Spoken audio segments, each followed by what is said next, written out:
వివిధ మూలల్లో బాత్రూములు, ల్యాబరేటరీలు, మరుగుదొడ్లు, స్నానపు గదులు ఉంటే కలిగే దుష్ఫలితాల గురించి మనం తెలుసుకున్నాం. ఇంతకుముందు మనం ఆగ్నేయ దిశలో బాత్రూము, ల్యాబరేటరీలు లేక మరుగుదొడ్లు, స్నానపు గదులు ఉంటే కలిగే నష్టాల గురించి తెలుసుకున్నాం.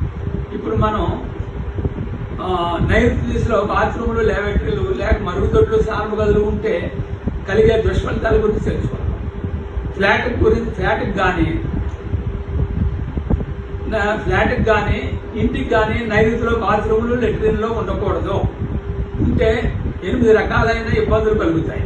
మొదటిది, భార్యాభర్తలు మిగతా వ్యక్తుల మధ్య, ఉదాహరణకు యజమాని నౌకరి మధ్య, తల్లిదండ్రులు పిల్లల మధ్య, యజమాని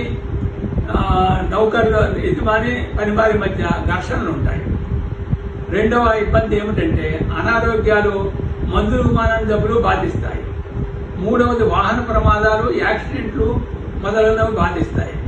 నాలుగవ నష్టం ఏమిటంటే చేసే పనులు, ప్రయత్నాల్లో విజయం చాలా తక్కువ లేక అసలే లేకపోవడం జరుగుతుంది.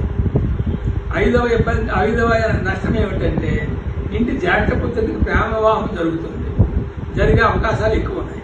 వివాహం కూడా మీకంటే తక్కువ స్థాయి వారితో జరిగే అవకాశం ఉంటుంది. జ్యేష్ఠ పుత్రుడు జాతకరీత్యా రాణించవలసినంతగా గొప్పగా రాణించలేడు. ఆరవ ఇబ్బంది ఏమిటంటే నైరుతి కింద నూతులు, గోతులు, సెప్టిక్ ట్యాంకులు, నీళ్ళ ట్యాంకులు ఉంటే అకాల మరణాలు సంభవిస్తాయి. ఏడవది, స్త్రీ సంతతి ఎక్కువ, పుత్ర సంతతి తక్కువ కలుగుతుంది.